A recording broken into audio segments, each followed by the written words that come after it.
Halo siswa dan siswi sekalian, kali ini kita akan melanjutkan materi dari video sebelumnya, yaitu mengenai sel volta. Mari kita lihat kedua reaksi di bawah ini. Nah, pada reaksi redoks ini terjadi perpindahan elektron atau transfer elektron. Elektron yang dihasilkan ini akan berjalan melalui sebuah penghantar dan akan diterima oleh ion cerium 4+. Elektron yang bergerak ini akan menghasilkan arus listrik. Pada hal ini, arus listrik yang dihasilkan adalah arus listrik DC atau searah. Lalu fenomena timbulnya arus listrik ini dimanfaatkan oleh Luigi Galvani dan Alessandro Volta melalui perangkat yang digunakan oleh mereka, yaitu sel Volta atau sel Galvani. Ini merupakan ilustrasi mengenai Alessandro Volta, di mana ia pertama kali membuat sebuah baterai yang dinamakan dengan tumpukan volta. Kurang lebih gambarnya seperti ini. Lalu ada apa di tumpukan volta tersebut? Nah, di tumpukan volta tersebut terdapat dua buah logam, yaitu logam zinc dan logam tembaga, yang di antara kedua logam tersebut digunakan sebuah partisi yang terbuat dari kertas yang sudah dibasahi dengan larutan elektrolit. Di sini kita akan membahas mengenai sel volta, di mana sel volta terdiri atas elektroda zinc yang dicelupkan ke dalam larutan zinc sulfat dan juga elektroda tembaga yang dicelupkan ke dalam tembaga sulfat. Lalu, kedua wadah ini akan dihubungkan dengan sebuah jembatan garam.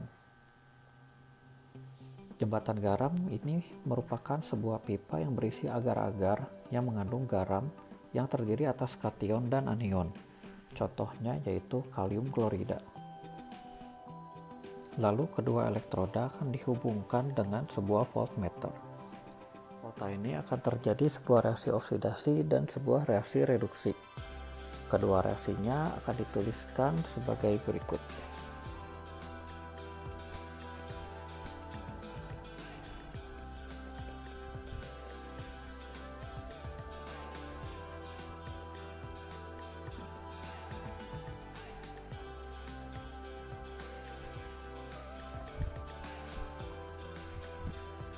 Elektron yang dilepaskan oleh logam zinc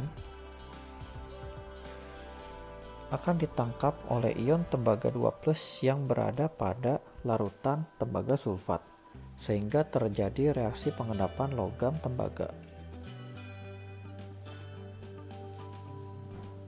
Elektroda tempat terjadinya reaksi oksidasi akan disebut sebagai anode. Lalu, elektroda tempat terjadinya reaksi reduksi akan disebut sebagai katode.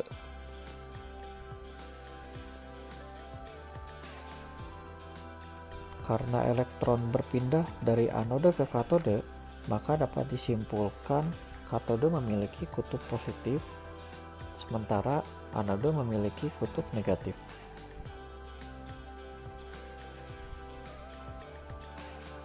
Jembatan garam yang menghubungkan kedua wadah ini berfungsi untuk menetralkan kelebihan muatan listrik. Mari kita rangkum reaksi pada sel volta tersebut. Di anode akan terjadi reaksi oksidasi, lalu di katode akan terjadi reaksi reduksi. Jika kita jumlahkan keduanya, maka reaksi sel atau reaksi keseluruhannya menjadi sebagai berikut. Sel volta di atas dapat pula ditulis dengan notasi sel. Notasi sel yang dapat dituliskan dari sel volta di atas yaitu sebagai berikut, di mana di sini tanda 2 garis tegak melambangkan jembatan garam, sementara 1 garis tegak melambangkan perbedaan fasa. Konsentrasi larutan dinyatakan dalam satuan molar, lalu beda potensial dituliskan dengan lambang sel dan dinyatakan dengan satuan volt. Nah, beda potensial pada sel volta ini akan dipengaruhi oleh kedua jenis logam yang digunakan. Elektrode standar. Elektrode standar merupakan sebuah elektrode yang mempunyai nilai potensial tertentu. dan juga ia dapat digunakan sebagai pembanding dalam suatu sel elektrokimia. Salah satu elektrode standar yang dapat kita lihat yaitu elektrode hidrogen. Ini merupakan bagian dari elektrode hidrogen. Elektrode standar ini tersusun atas batang platina yang dimasukkan ke dalam larutan asam yang mengandung ion H+ dengan konsentrasi 1 molar pada suhu 25 derajat Celcius. Lalu dialiri gas hidrogen pada tekanan 1 atmosfer. Gas hidrogen yang diabsorpsi oleh batang platina sehingga yang dianggap berinteraksi dengan larutan asam adalah gas hidrogen. Menurut kesepakatan, pada kondisi standar beda potensial dari elektrode tersebut adalah 0 volt. Lalu notasi selnya dapat dituliskan sebagai berikut, sementara reaksi setengah selnya ada pada gambar. Potensial sel merupakan selisih antara potensial anode dan katode suatu sel elektrokimia. Arus listrik yang bergerak dari katode ke anode menunjukkan bahwa katode mempunyai potensial yang lebih tinggi daripada anode. Oleh karena itu, nilai potensial sel merupakan selisih dari nilai potensial katode dikurangi anode. Untuk daya oksidasi dan daya reduksi, ini dipengaruhi oleh berapa besar nilai potensial reduksinya. Jika semakin positif, ini menunjukkan bahwa zat tersebut semakin mudah mengalami reduksi, maka zat tersebut akan menjadi oksidator kuat.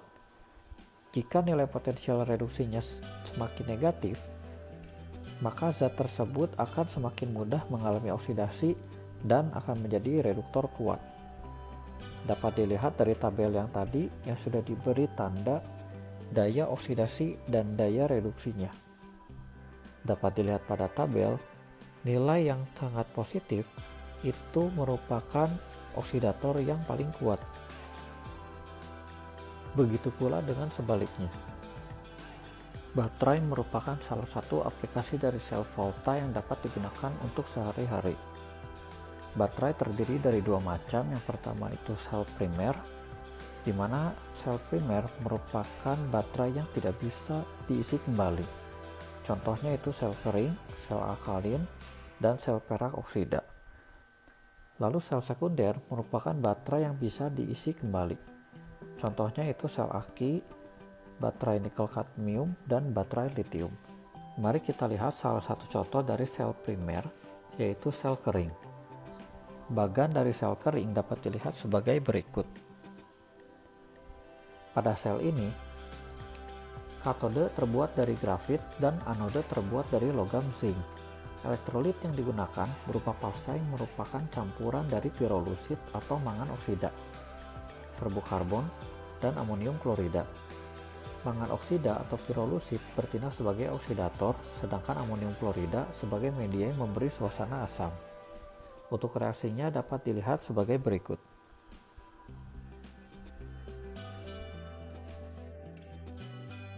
Mari kita lihat salah satu contoh dari sel sekunder, yaitu sel aki.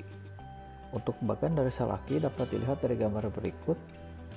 Anode dari sel aki terbuat dari logam timbal dan katodenya terbuat dari logam timbal yang dilapisi oleh timbal oksida. Senyawa timbal oksida inilah yang berperan dalam reaksi redoks. Sebagai elektrolit digunakan asam sulfat yang kadarnya sekitar 37%. Reaksinya dapat balik sehingga dapat diisi ulang. Reaksi yang terjadi pada saat digunakan dapat dilihat sebagai berikut.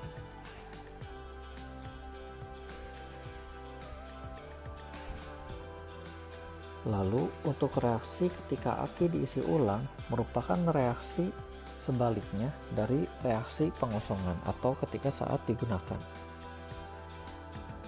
Nah, sampai di sini untuk pembahasan mengenai sel volta. Terima kasih sudah menyaksikan.